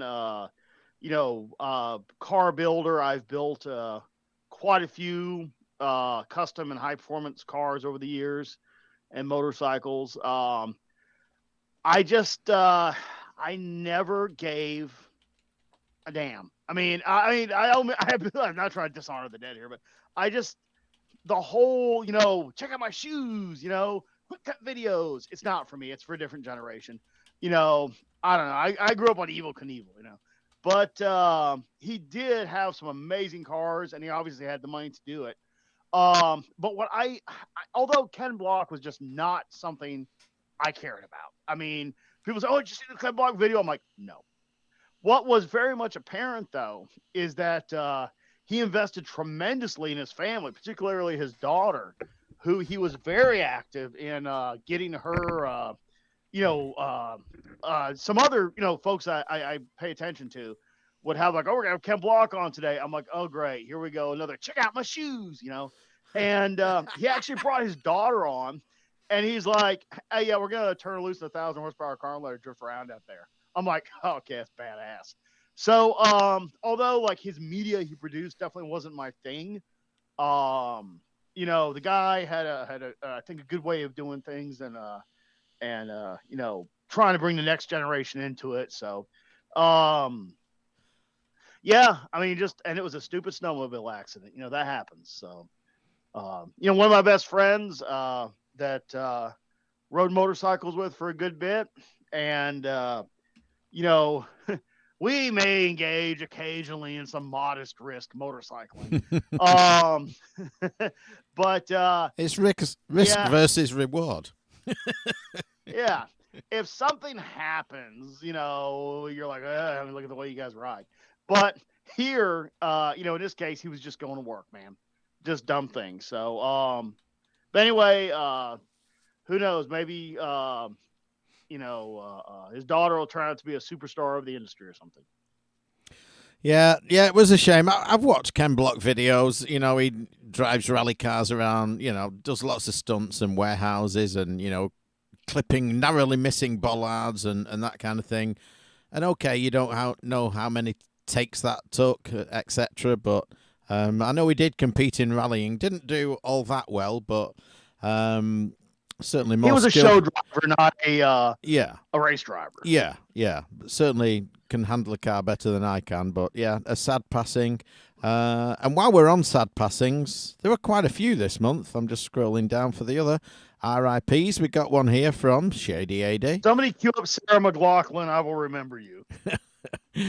We got one here from Shady AD, remembering Roger. And of course, Roger Keane sadly passed away this last month, just after, was it just after Christmas? And I got an email from him just before Christmas, a couple of days before Christmas, and it was from his carer. He was in a home, to a hospice towards the end, and he got his carer to type out an email, and I was fortunate enough to be included in that, and I replied with suitable sentiments, knowing that he wasn't long for this world. He of course Hope you get better, buddy. He had motor neurone disease, which is just a horrible, horrible illness. And of course, he was partners with Ollie Frey, and their plan was, they were a couple. Their plan was that Roger would pass first from motor neurone, and then sadly Ollie was diagnosed with cancer, and within like 3 months Ollie had gone, and so they kind of changed everything that would provide for Ollie, when Roger passed, and then it completely flipped around and went the other way. But yeah, sadly we've now lost Ollie Frey last year, and now of course Roger Keane. So not a lot you can say. We've met Roger many times, done many panels with him. Just a fantastic guy, very interesting guy to talk to. Done many panels with him and spoken to him many times outside of that. Just a massive part of the UK retro scene, with Crash and Zap and Amtix and all of the publishing stuff that he did. Lots of writing and just, a sad loss, really. And another one was, of course, Archer McLean, who passed away this last month. Drop Zone and international karate developer. He died age 60. And at the Revival Mini I mentioned earlier, where I did the panel with Simon, I was supposed to do a panel on the Sunday with Archer, but he really wasn't well at that time. And it wasn't public knowledge then, so we couldn't really say anything, but he just didn't show up on the Sunday. So consequently, we didn't do the panel. But I have done a panel with Archer before. And I have to say, he was in a foul mood at the time. He'd arrived late. He'd been stuck in traffic. We hang out with Butler. Yeah, I mean, yeah, he'd give Butler a run for his money that day. He'd been stuck in traffic. He'd arrived late. He'd had a bad morning, and he turned up on this panel and sat there with a face like thunder. And I asked him a couple of questions, got very non-committal answers, and kind of avoided him for the rest of the panel. But we did consider doing this month's top 10 as top 10 Archer McLean games, but, you know, actually, there just weren't that many. I think I picked first, and I picked the main four. And because he did some great games, don't get me wrong, but he kind of left development quite early on, really. He did a few great games and then just moved on to other things. So there wasn't really enough to flesh out a full top 10 Archer McLean games, but we certainly did consider it, and we shall remember and continue to play his games in the future. So, yeah, we lost quite a few very recently, and that's going to happen more and more, you know. We're getting older, they're getting older. Yeah. We've had... you know, so many, you know, in many cases, you know, like them or not, you know, rock legends, you know, go. And a lot of these guys, I mean, like, you know, every name you just mentioned, we've seen at expos how many times, you know? Mm-hmm. We've had a beer with them around the corner the day before the expo, the day after the expo, before the general public's there, you know?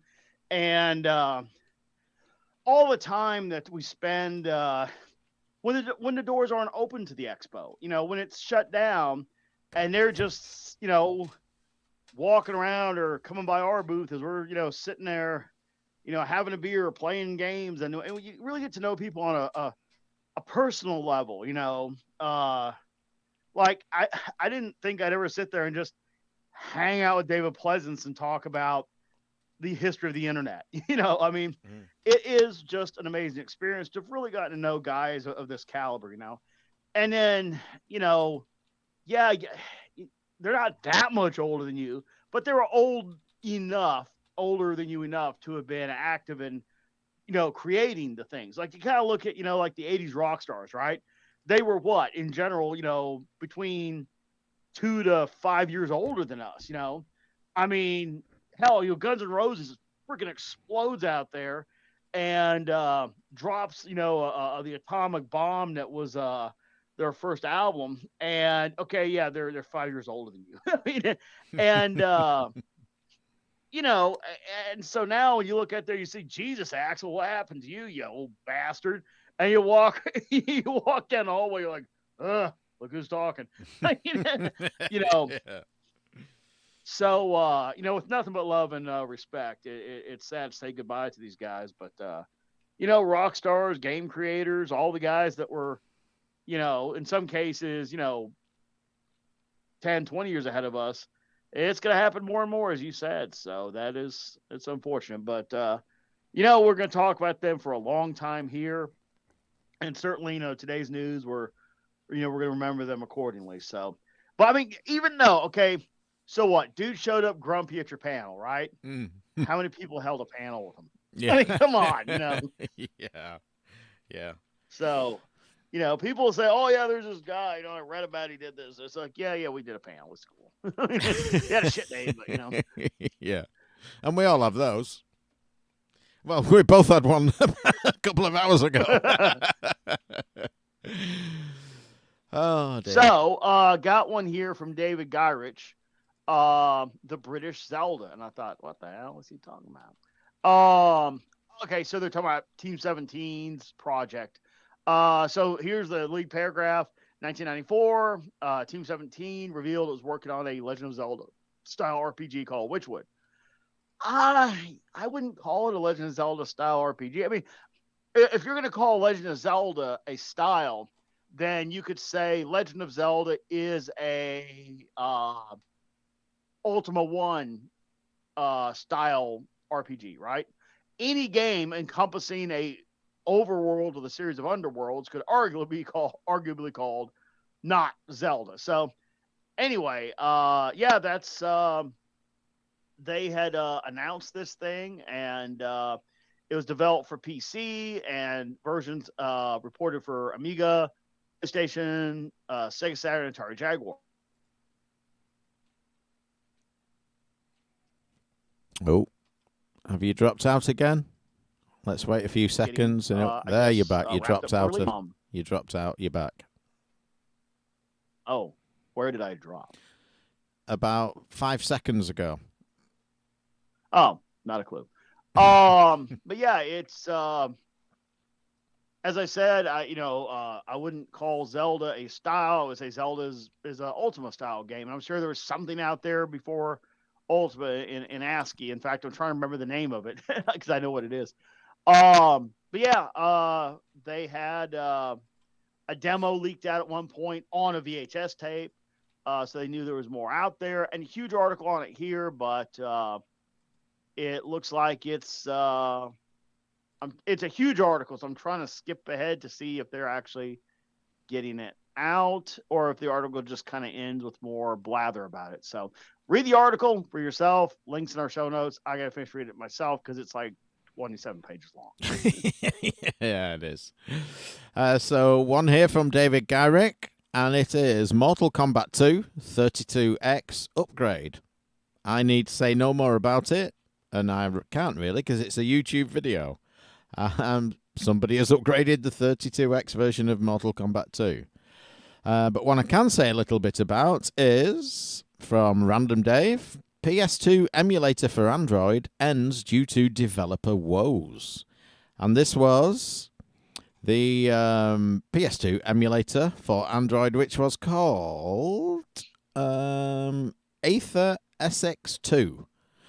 And you could play PS2 games on your Android phone, tablet, and the developer was receiving constant messages from users.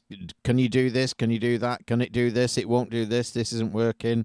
And apparently they descended into death threats. So it had been dragging on for quite a while, apparently, on Reddit. And he just finally had enough and called it quits. And when it got to death threats, he just bailed. So the emulator is still out there. It will work. There will be no further development because he has just walked away from it. So what's with all the death threats this month? Well, I think it's very simple. If Call McRae Rally runs at 33 frames per second, I'm going to show up at your house and stuff your cat in your fucking mailbox. Well, I can see your point.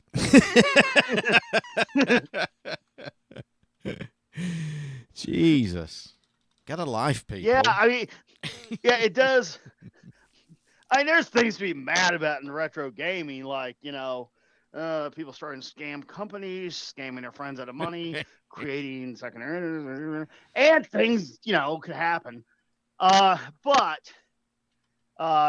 Ricos or whatever, all kinds of things go down. But it's an emulator. Yeah. Yeah. So got one here from Gareth Hamer, Fallout 2 first-person shooter fan remake. So as we all know, the first Fallouts were not FPS, sort of an overhead kind of view thingy.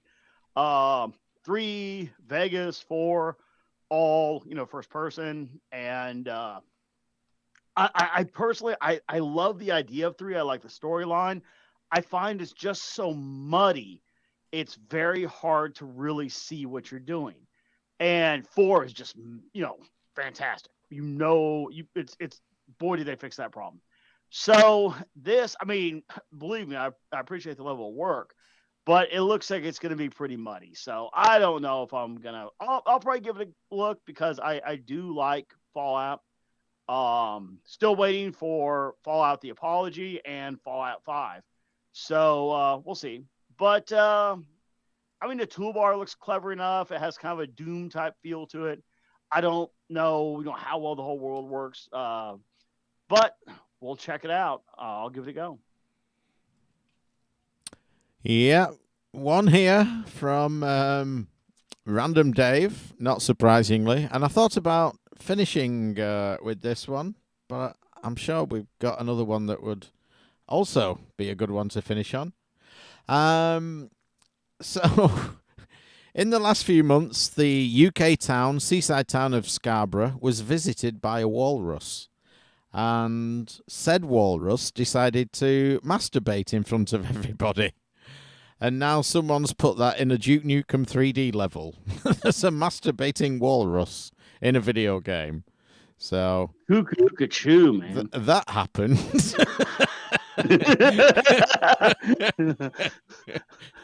And Random Dave was right there to bring it to you. Story and link in the show notes. One here from Peter Gibbs, and it's that damn yellow mellow custard dripping down. And it's that damn Polymega again. This thing just keeps on trucking, I guess. The Polymega EM05 module allows you to play classic N64 titles. So this was the thing where you bought kind of the shell and, the base unit, I guess, and you plugged in other units onto it, which had a cartridge slot and controller ports, and they released them, from time to time. So there'd be a SNES one with a SNES cartridge and SNES ports. There's now an N64 one. So people are buying these things in installments. Yeah. So, but people are buying these things, or they wouldn't keep making these, extra add-ons for it. So I don't know who's buying it, but somebody is. And good luck to him, I guess.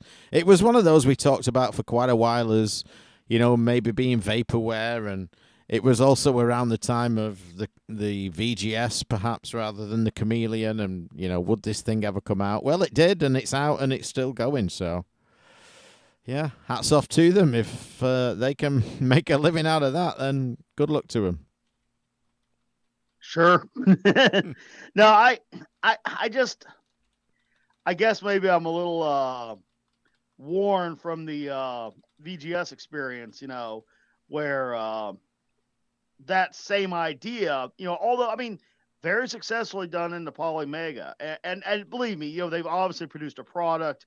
I just, it makes me wonder how viable, or obviously, they're selling the thing. As you said, it's still going on, It makes me wonder if Mike had not done what he did and things had stayed the course, and something, what if the VGS had come out? What if it had been very comparable, but with the more powerful FPGA? Wow, what would have been, So obviously, you can't look at one and say that's the answer to the question of how the other would have performed. But it's interesting to see those guys still come out with modules and still carrying this on because remember, one of Kennedy's things he said was he wanted to have this thing go on for years and have it evolve, Yeah. So it seems like the Polymega guys are kind of hitting that. So, I guess I don't really have enough interest to get one. There is, for a long time, there wasn't a whole lot of new retro hardware coming out. And, we looked at it like, well, shit, I'll buy anything just to have something cool, Now there's so much of, handheld, console, arcade add-ons, AV, modification kits to get into formats you want. It's really good. I remember when I still have them, the ColecoVision USB and the Atari Max 5200 that have the USB, connector on top.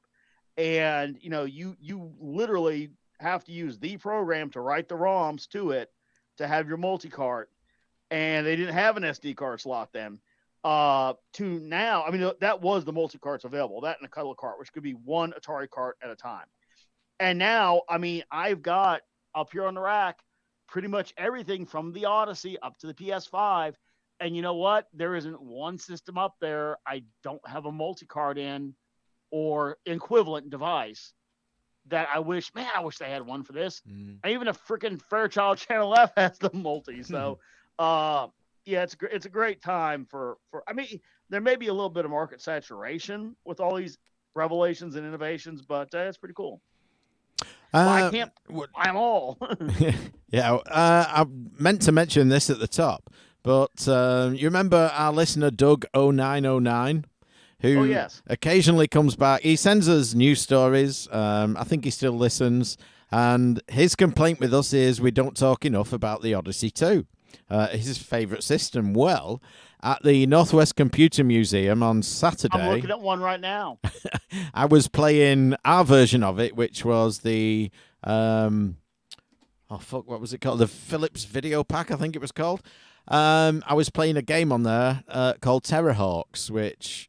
I don't know if it made it over there. So Terrorhawks was it was a TV show, kind of in the style of Thunderbirds, like Space 1999 or Thunderbird. Yeah, Thunderbirds. It was puppets. It was marionettes, and it came after Thunderbirds. I think it was probably 80s, maybe late 70s, early 80s. But there was a game on the Philips called Terrorhawks, and it's great. It's a space shooter, which is kind of a mix between. So it's kind of a wide single screen space shooter like Astro Smash is. It's kind of wider than taller kind of thing, but it's almost like they go into formations, sort of like Gallagher, but not quite. Or is it Galaxian? Well, both, I guess. Both. Yeah. But it's good, and they fire missiles at you, some of which are homing missiles, so they follow you. It was just a great shooter. So Doug 0909, if Terrorhawks made it over to the US, I recommend you pick it up. And I had a great time playing it. It's got pretty good sound as well on there, and the joystick on that. I don't think it was an analog joystick, but your player character, as you move across the bottom, kind of like your Space Invaders, moving across the bottom, shooting upwards. But it's got like inertia and momentum on it as well, which adds a level of difficulty. But good game. So give that a try. I hold here in my hands for Dougie Boy a Odyssey 2 microprocessor, silver top, black bottom. FCC ID and phone number stickers still on the bottom of it. Beautiful condition. It's got the joystick with the little like sort of, I don't know, sunflower kind of interface for the 8 directions. Membrane keyboard that is awful, utterly useless as a computer. Fantastic video game system. Yeah, that one, Doug, when you're right, you're right. We just don't mention enough Odyssey 2 games. I guess we kind of don't hit the top, the newer retro stuff we've let in, and maybe some of like the Arcadia and the Odyssey 2, I think maybe do need a little more love. So we will try to do a retro. You know what? At Doug's suggestion, let's add in a top 10 Odyssey 2 if we haven't already done it. If we have, well, then what's he talking about? We haven't already done it, and I think we talked about it when SoCal was on the show, and the reason we didn't was I didn't know enough about it or play enough of the games, but we should certainly look to do that. Let's get it done this year. I presume. I'm not sure about Random, whether he's investigated it too much, but maybe Sparkle has. I don't know, but let's. Now I have one, so I don't really do the emulation of that much, but I'm sure it's emulated. The Odyssey 2 is, yeah, definitely. Yeah. I think I've got that on. I'm sure it's on RetroPie. So I'm just catching up with chat a bit. I've been looking at lots of windows as things are new in the studio, so I'm just going back to the chat. Black ZC is in there. What was his name? I know we hung out in Vegas with. He had the broken leg, didn't he? Yes. Yeah. Up and down Fremont Street with a scooter. Yeah, pretty much. He's in chat there. Spinal has had to leave us, so he didn't hear all the news, but he'll hear it back in the show, and he'll hear us talking about him right now. Who else? Joshua Kraft is there. His first live news. So welcome to Welcome, your Josh. first live news, and thank you for joining us. Midnight Radio is there, and that, I believe, is our friend Piff Merkin. So Piff has rejoined us again. He's been there the last couple of months. So one here from David Gyrick. Not too much to say about it because there's not too much to see, but it's an exclusive sneak peek of the upcoming Gran Turismo movie. And it really is a sneak peek. There is not much given away. He calls it a trailer. I wouldn't really call it that. There's not a huge amount in there, but link will be in the show notes. And I'll give it a watch, I guess, when it comes out. Another from David Gyrick, Puzzle Bobble re-release. Puzzle Bobble 2X / Buster Move 2 Arcade Edition and Puzzle Bobble 3 / Buster Move 3 S Tribute launches the 2nd of February. And it's a bundle which is coming out on PS4, Xbox One, Switch, and PC via Steam. And looks to be a pretty decent Puzzle Bobble compilation. So keep your eyes out for that.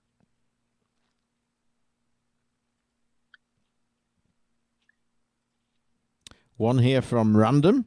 James Bond themes remixed in the style of N64 GoldenEye pause screen / watch menu. So this is going to be an example of somebody with too much time on the hands. It is a link to a YouTube video, so I will let you watch that at your leisure. So, funny thing, you remember how we were just talking about the VCS ending? Mm-hmm. Well, Atari is deciding to release a new console. And okay. So here's the headline, and this has been a couple weeks. It's been percolating. Atari announced a new handheld, mini arcade, and home console. So they've got another mini PC with 2 joysticks. The joysticks don't look half bad, but they mainly released the photos. They also have the My Arcade Atari Micro Player, which looks kind of like every other little mini. We'll see. And then, of course, they have the My Atari Pocket Player, of which I've already got. Literally, I'm looking at 3, not including GP2X's and all sorts of emulation one. I've got 3 legit. I've got the Blaze one, the At Games one, and the other one I don't see up here in the stack, but I know I have it. Different handheld Atari emulators, purpose built for that. So I don't know. It looks like it's about the $40 price point for the handheld. I guess the other one's $60. The Game Station Plus, I guess this is what they mean to replace their VCS. It looks shit in comparison. Yeah, so there's nothing about the style of this that makes me want to get it. Nothing. No. Now the VCS, the style of it made me want one, but the substance of it was so bad, I'll wait till a broken one turns up and put a pie in it. This one looks like it has neither the style nor the substance. So I don't know what this is going to be. Here's the thing though, Atari, if they want to sell me a console, and I think if they want to sell a whole lot more people like me a console, make something good. Make it maybe with the aesthetic of the VCS, which was not broken, so why fix it? And then just make the thing we want. Make something that is, and for the price they're charging, it seems like they could have, make something that is the PS5 or Xbox One X, not in processing power. It doesn't have to be. It could be closer to the Nintendo in terms of processing power. But make something that has, like Nintendo has their own little ecosystem when it powers up, right? PlayStation, Xbox have their own little ecosystems that come up when you start the system. So how about just having an ecosystem comparable to that? So when it boots up, it's like, hey, here's the question I want answered. What if Atari had never gone away? What if they hadn't gone out of business? What if, like Nintendo, they were uninterrupted still making consoles? That's the one I'll buy from you guys. So make it or don't. Yeah. The decision is yours. One here from Shady AD again. The best retro consoles of 2022. He says, take a trip down memory lane with 6 superb retro games consoles you can get your hands on without breaking the bank. So let's have a look what they've got to show us. And they show us the PC Engine Core Graphics Mini, £100. The Evercade Versus console, £110. The Amiga A500 Mini, £115. The Sega Astro Mini, £140. The Analog Pocket, $220 plus shipping. The Ambernic RG353M for £220. So some of them not quite impulse purchases, but I don't know. It's one of those where it's very subjective, I guess, and it's an article designed to invite discussion. But yeah, I'm just not sold on the whole Evercade thing. Still not sold on the Evercade. I know people love it and they buy the cartridges for it and the collections, and it just annoys me. Like, they'll do a fighting game cartridge and just do an NES one and put all the NES games on that you can license and sell it for a bit more and have done with it. But then I guess there's no market after that for them, so they trickle them out. But yeah, interesting article. You can give it a read. All the links are in the show notes, of course. So, live action Dungeons and Dragons TV series in the work at Paramount Plus. Does what it says on the tin. I remember the movie. The movie was good. What was that? 80-something? 1980-something, I guess? It was okay. I mean, it wasn't what I was looking for. I mean, you're a D&D board gamer, though. It certainly wasn't that. From back in the day, yeah. But there, the thing that I only ever asked of, D&D was give me the board game experience on a PC, right? So, or console. There were some wonderful games like that. To this day, one of the best ones I ever played was Warriors of the Eternal Sun. And it is a straight up old school pencil and paper D&D quest. You're on this sort of, quest. There's this disturbances in this town, and you end up getting into the dungeon. And at the bottom of the whole thing is like this, I think it was a beholder or something, a creature that's, got these incredible, psychic, psionic powers and stuff, and was behind the whole thing that was going on in this area, right? So it was great. It was the D&D experience in a game, right? Which I loved. So I love that stuff. Apparently, though, and again, I guess vastly eclipsing the controversies of AI death threats and Lady Decade photographs, is apparently the Wizards of the Coast meltdown. I guess and I'm paraphrasing from, things I've read and seen that I don't work for them. I don't know. I'm not a YouTube expert, so I don't profess to know everything about it. But apparently, they wrote a new end user license agreement that more or less said, anything y'all make is ours to sell. We'll sue you if you look at us sideways. Have a good day and piss off, right? And apparently, the community took great exception to that. And there was such bad PR blowback that they more or less stopped and rewrote it. And lawyers have been doing videos on YouTube about this, right? uh, it's weird, man. It's all over the place. So yeah, I'm not really sure. Don't know. But hey, I guess we should wrap up and I guess save the rest of these for next.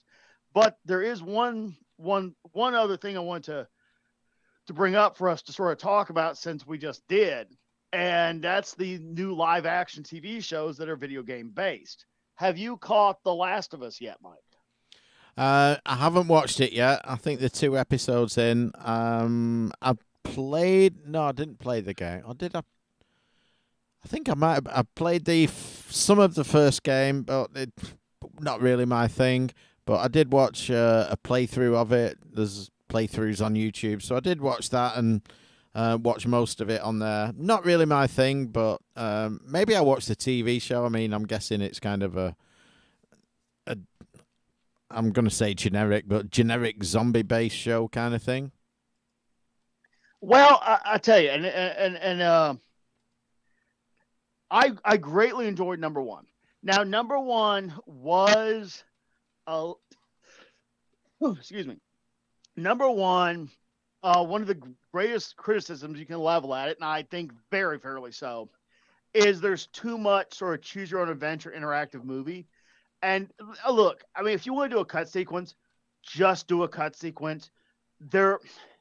It is not fun or engaging to have a cut sequence in which the player has to keep hitting the triangle so the cut sequence keeps playing. That's really what it is, okay?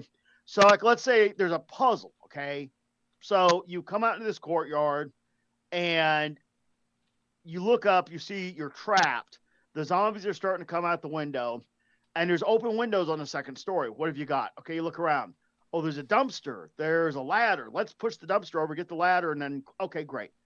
But when it goes to doing that on rails, and you're just sitting there hammering away at the triangle so that it keeps doing it, that's not a game, man. So believe me, I could see how people would walk away from it. That said, I stuck with it. I accepted that for what it was because the rest of it was pretty darn good. And the thing I liked about it the most is and in fact, I got to give credit to the live action show. So to our listeners, if you have not yet seen the live action show, at least so far as episode 1 is concerned, great episode. The gist of it is this.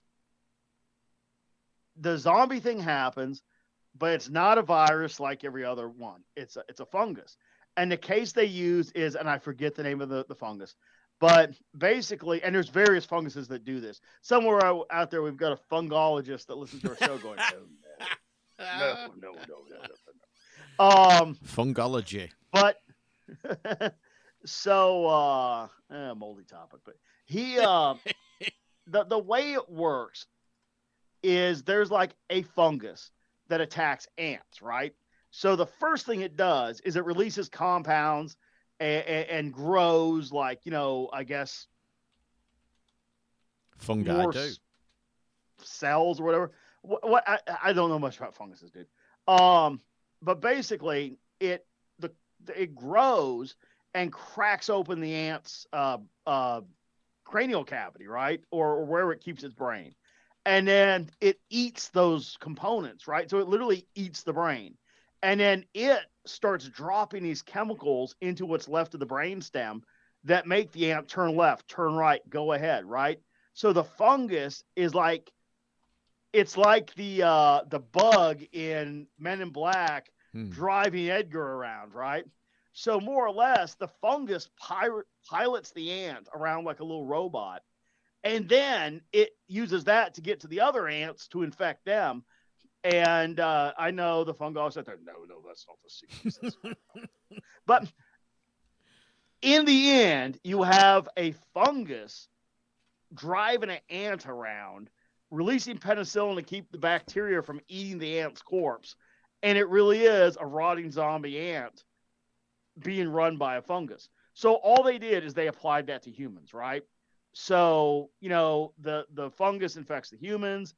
They're at first, violent, they move like humans, but they don't care about pain or injury or, you know, if one limb's broke and the other two will do, you know, infections, all that are suppressed. So as it progresses, it gets to the point like literally the head splits open and it's just like a fungus mushroom, you know, kind of growing out of the head, right?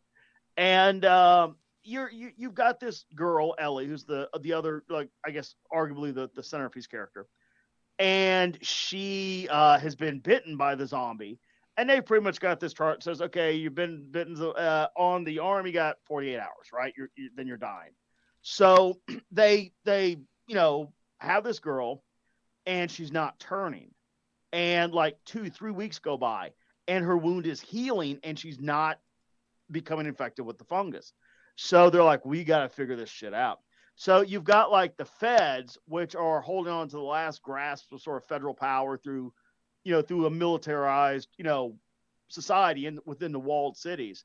And then you got these, you know, sort of researchers called the Fireflies that are actually like bombing the Fed facilities because they got in a fight with them and they're trying to break away. And so basically, they're trying to get this girl over to the Firefly lab so they can study how the hell she's not infected with this.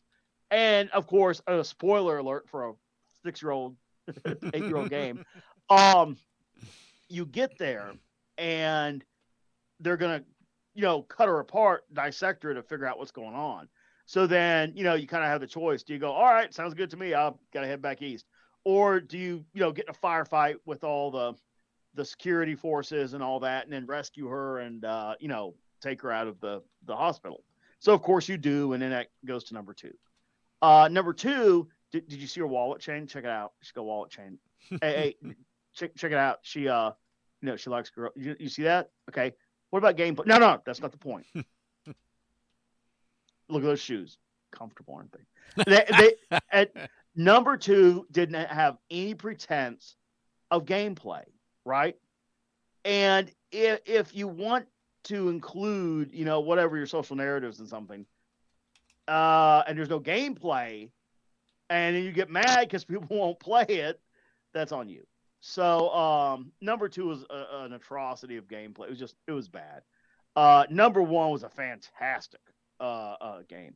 So the TV show starts off, and they actually do kind of a cool backstory. They have these, you know, guests on TV, and they're talking about, you know, literally how this thing would come about, you know, and they get to the point that, you know, the girl is being escorted by this guy who's a survivor of the zombie thing, and they pretty much, the first episode is, okay, now they're sort of through the opening of the game, but they do some creative things. Like if you just follow the game, then it builds this expectation of like, okay, well, the next thing that's going to happen is they're going to go to this building, right?